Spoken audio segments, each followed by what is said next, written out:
गए हो तुम, अब राम नाम का प्रचार करो। वो कबीर दास जी राम नाम के बहुत बड़े प्रचारक हैं। अच्छा, अब सवाल ये खड़ा हुआ कि जब इतने बड़े भक्त हैं, इतने बड़े प्रचारक हैं, तो ये उल्टी बात क्यों कह रहे हैं कि पत्थर पूजे हरि मिले? आओ इसका रहस्य बताता हूँ आज आपको। एक्चुअली बात ये है कि कबीर दास जी जब थे इस धरती पर, उस समय हमारे देश में मुगलों का शासन था। किसका शासन था? जोर से। उस समय मुगल मंदिर तोड़ रहे थे। औरंगजेब जैसे आक्रांता, हुमायूं जैसे लोग, खिलजी जैसे लोग और तमाम आक्रांता सनातनियों के मंदिर तोड़ रहे थे। कृष्ण जन्मभूमि का मंदिर तोड़ा, अयोध्या में राम मंदिर तोड़ा, काशी में काशी मंदिर तोड़ा भगवान काशी विश्वनाथ जी का, और वहां पे सब जगह मंदिर तोड़े गए। जब मंदिर तोड़े गए तो सारे लोग भाग भाग के संतों के पास गए कि गुरुजी अब तो मंदिर टूट गया, बताइए हम कहाँ जाएं, क्या करें? तो कबीर दास जी के पास लोग गए कि मंदिर टूट गए, अब क्या करें? तब कबीर दास जी ने उनको समझाया कि पागल, मंदिर टूट गए तो क्या हुआ? हमारी आस्था थोड़ी टूट गई, हमारी आस्था बना रखी रहो। और सुनो, पत्थर पूजे हरि मिले। मंदिर टूट गए तो कोई बात नहीं, अब बताओ विषम परिस्थिति है, जहां मंदिर तोड़े जा रहे हो, आक्रांताओं का आक्रमण चारों तरफ हो, वहां समझाने के लिए आदमी क्या बोलेगा? आस्था बचानी है तो कहना पड़ेगा कि भैया पत्थर पूजने से कोई बात नहीं, पत्थर पूजे हरि मिले तो मैं पूजू पहाड़, यदि पत्थर पूजने से भगवान मिले तो मैं पहाड़ पूज लूं। इसलिए बेटा तुम्हारे मंदिर भले टूट गए, लेकिन मंदिर में जो भगवान बैठे थे उसकी आस्था मत तोड़ना, उसकी आस्था बनाए रखो। भगवान तो भीतर का विषय।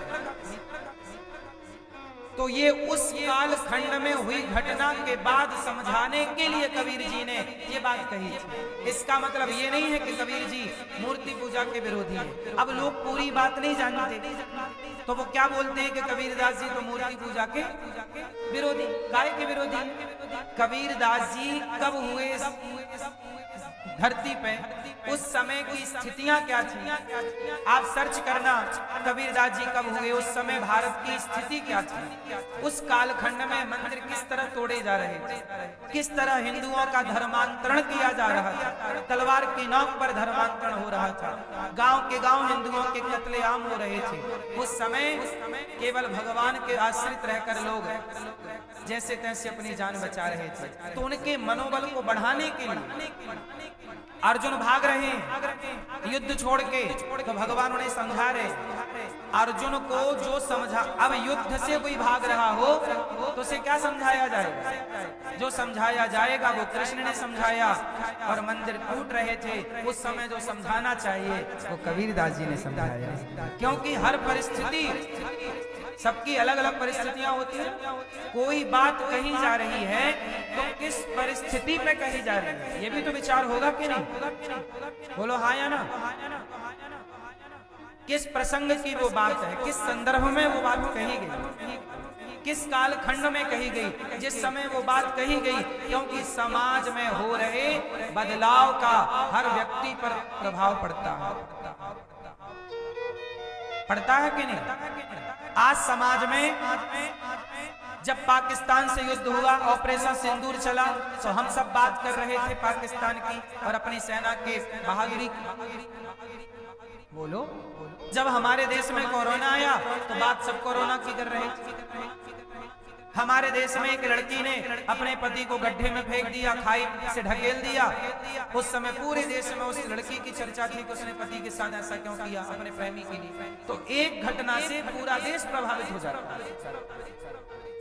अभी एरोप्लेन क्रैश हुआ, वो सारे यात्री मारे गए अहमदाबाद में। उस समय सबके अंदर दुख था।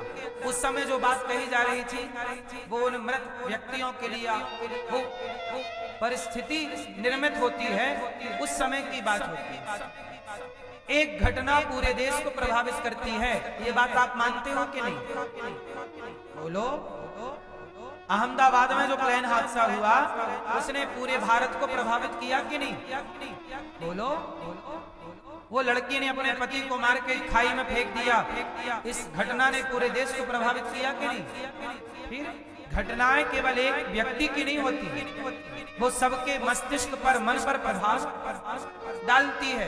तो जब आक्रांता पूरे मंदिर तोड़ रहे हैं, राम राम लेने पे प्रतिबंध हो गया, भगवान की कथाओं में प्रतिबंध हो गया, कीर्तन करने में प्रतिबंध हो गया, प्रभात फेरियां निकालने में प्रतिबंध हो गया, उस समय कबीरदास जी ने कहा क्या मंदिर ना जाओ, अब मन मंदिर में ही राम को पूजो। पत्थर पूजे हरि मिले तो हमें पूजू। उस समय ये समझाना उनका धर्म था, क्योंकि मंदिर तोड़े गए और मुगलों ने बोल दिया कोई मंदिर जाएगा तो सिर काट दिया जाएगा।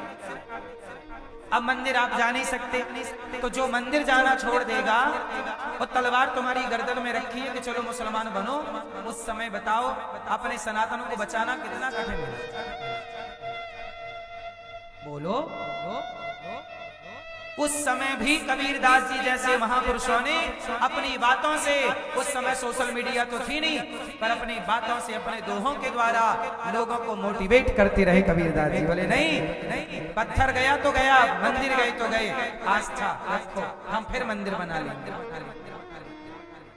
आस्था होगी तो मंदिर फिर बन जाएगा, और आस्था चली गई तो फिर कहां मंदिर? बोलो हाँ। इसलिए सनातन संस्कृति की विचारधारा को जिंदा रखना, वो विचारधारा अनमोल है। तो कबीरदास जी बहुत बड़े भक्त हैं।